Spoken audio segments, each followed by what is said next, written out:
Alors Johanna, comment on fait pour réduire le QI de la population au niveau de celui d'une étoile de mer? Quel est le processus? Belle entrée en matière, ça résume bien la situation. Comment on fait? On fait peur aux gens, on les effraie, on les isole, on les monte les uns contre les autres. Du coup, on active vraiment des systèmes de protection en fait. On est tous câblés pour gérer du stress, donc du coup voilà, on les isole, on les effraie, on leur dit qu'ils vont mourir ou qu'on va tous mourir, et du coup ça fait disjoncter leur cerveau tout simplement et avoir des réactions ensuite euh, de déconnexion et d'obéissance. Donc quand tu es dans cet état de stress, tu peux pas réfléchir de manière cartésienne, c'est pas possible. Pourquoi? Exactement. En fait, on a un système nerveux qui fonctionne de manière globale habituellement. Quand on est sans stress, on peut réfléchir, on peut avoir accès à nos émotions, on peut construire une pensée. Mais quand on est sous stress de manière chronique et de manière intense, sans de moment de récupération, on a des choses qui s'activent dans le système nerveux et qui, comme se débranchent. Donc toute la partie du néocortex, qui est la partie la plus évoluée de notre cerveau, qui permet de réfléchir, de mettre du sens sur les choses, est débranchée, est déconnectée de notre appareil à sentir, de notre appareil émotionnel. Donc en gros, quand on est sous stress, on ne peut plus penser, on est dans des réactions automatiques complètement irrationnelles. Là, c'est animal, hein. Donc l'idée, c'est de te soustraire du danger quand tu es face à ce genre de situation. Exactement. Donc quelles sont les différentes façons de se soustraire du danger pour le cerveau? Alors pour le cerveau, il y en a trois principales. Donc soit on va fuir la source de stress, la source de danger, soit on va la combattre, on va l'attaquer, l'affronter. Et si on ne peut ni fuir ni combattre, on va avoir une dernière réaction qui est le figement, l'immobilisation. Dans le monde animal, les animaux font exactement ça face à un prédateur. Soit ils fuient, soit ils combattent, soit ils font le mort. La soumission. La soumission, exactement. Donc ouais, soit simuler la mort, soit se soumettre directement à la source de danger. Pour que l'attaque passe et qu'on sauve notre peau en s'étant soumis. Qu'est-ce que ça va avoir pour conséquence l'état de stress sur la durée? Qu'est-ce qui va s'installer? Eh bien, sur la durée, on a les systèmes d'adaptation au niveau du cerveau et au niveau de notre corps qui vont s'épuiser. À un moment donné, quand on est sous stress de manière trop importante, on s'épuise en fait. Nos systèmes d'adaptation s'épuisent et donc notre cerveau va avoir une ultime réaction qui s'appelle la dissociation. C'est-à-dire que on va se déconnecter de notre corps, de nos émotions, et on va se comporter un peu comme une sorte de robot. Donc on est un peu étranger à nous-mêmes, on a l'impression d'être un peu comme hors réalité. Les gens souvent disent c'est comme si j'étais pas dans la vraie vie, c'est comme si je me lève le matin mais je sais pas trop pourquoi. Et donc on va être vraiment sur un mode automatique. Donc c'est ce qu'on appelle la dissociation traumatique. Comment tu peux voir si une personne est dans ce mode-là? Eh bien, déjà, on va avoir du mal à la reconnaître. Elle va sembler comme absente d'elle-même, ne serait-ce que au niveau de son regard. C'est comme si son regard n'est plus vraiment habité. Et dans les échanges qu'on va pouvoir avoir avec elle, c'est comme si elle était au ralenti, comme si elle était très robotique, très mécanique. Donc, c'est-à-dire que tout son appareil à sentir, les émotions, les sensations corporelles, c'est comme si elle n'y avait plus accès. Donc, souvent à ces personnes-là, quand on leur demande comment tu te sens, ils vont dire bof, ça va. Mais c'est un ça va qui est c'est vide en fait à l'intérieur. Voilà. Est-ce que, au bout d'un certain temps, ce syndrome de dissociation disparaît de lui-même, ou est-ce qu'il y a des moyens de le faire disparaître plus vite? La meilleure manière pour que ça s'arrête, c'est de retrouver une période de calme, c'est que le stress s'arrête et qu'on retrouve notre sécurité en fait. Tant que le stress perdure, et c'est le cas depuis 2 ans et demi, on n'a pas de moment de répit en fait. Que ce soit le Covid, que ce soit la crise climatique, que ce soit les guerres, etc. On est maintenu sous stress et donc du coup, la dissociation est maintenue pour supporter ce stress-là.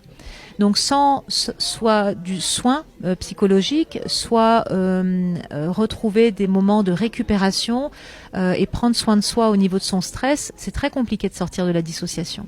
Est-ce que tu penses que toute cette situation de pression psychologique a été voulue sciemment, ou que c'est juste le résultat d'un virus qui arrive et... En tout cas, je ne peux pas trop imaginer comment des conseillers du gouvernement peuvent ignorer les impacts des mesures qu'ils ont fait subir à la population. Moi, j'ai travaillé pendant plus de 10 ans en protection de l'enfance, donc avec des familles maltraitantes, et j'ai très vite reconnu les mêmes mécanismes que font subir les parents maltraitants sur des enfants. Hein, on les a peur, on les effraie, on les isole, on les menace. C'est exactement les mêmes mécanismes, et j'ai beaucoup de mal à croire que ils ne pouvaient pas savoir ce qu'ils étaient en train de faire. D'accord. D'autres mécanismes peut-être pour justement annihiler totalement l'esprit de discernement chez les gens? Bien sûr, il y a toutes les techniques d'ingénierie sociale qu'on connaît bien, que les industriels connaissent bien pour nous faire acheter les produits, pour nous faire adhérer à des idées.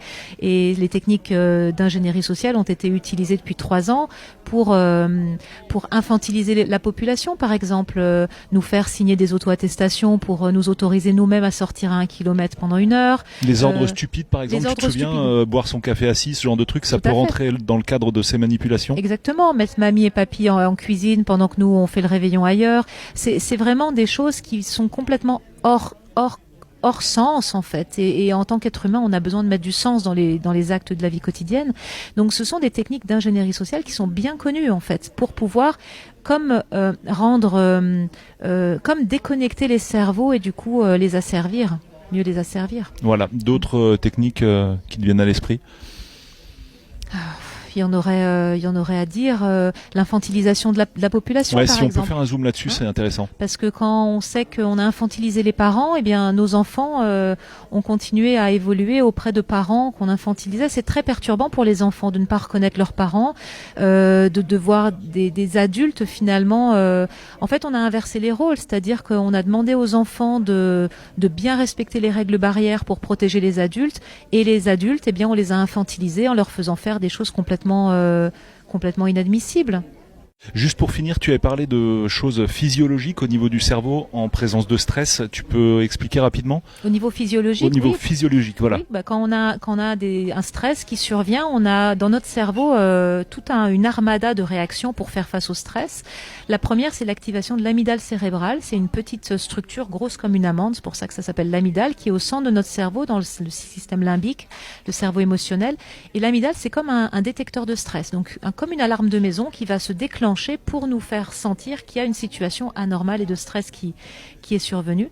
Au moment où l'amygdale s'active, il va y avoir un déferlement d'hormones de stress qui sont le cortisol et l'adrénaline, et qui vont nous faire adopter une des 3 réactions au stress. Soit la fuite, soit le combat, ou si je ne peux ni combattre ni fuir, c'est la soumission et l'immobilisation. Comme on le disait tout à l'heure, oui. Voilà, exactement. Le problème, c'est qu'à haute dose, le stress peut être nocif pour notre cerveau, et le cortisol peut être nocif pour notre cerveau, et l'adrénaline pour notre cœur. On peut avoir des impacts biologiques et corporels au niveau du stress intense. Donc il y a une ultime réaction physiologique pour couper toute production de stress.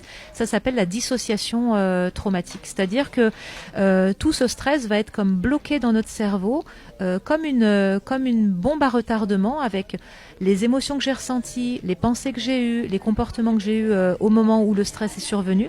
Et ensuite, eh bien, on va voir des adultes, ou même des enfants, qui, même des années plus tard, au moindre déclencheur, c'est-à-dire un événement, un mot, une situation qui va leur remémorer l'événement antérieur, eh bien, il y a la mémoire traumatique qui va se déclencher et faire réadopter aux personnes les mêmes mécanismes qu'elles avaient.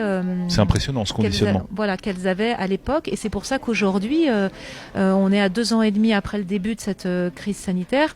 On voit des adultes qui, sous l'effet du stress, il y a leur mémoire traumatique qui se redéclenche, et ils vont avoir les mêmes phrases, par exemple, les non-vaccinés sont dangereux, le vaccin protège des formes graves, alors qu'aujourd'hui on sait rationnellement, avec les études à l'appui, qu'il y a beaucoup de nuances, voire des choses fausses qui ont été données, mais ces personnes-là, sous le coup de leur mémoire traumatique qui se réactive, c'est comme si on remettait play à un vieux CD, comme si le système nerveux n'avait pas fait la mise à jour en fait. D'accord, super intéressant.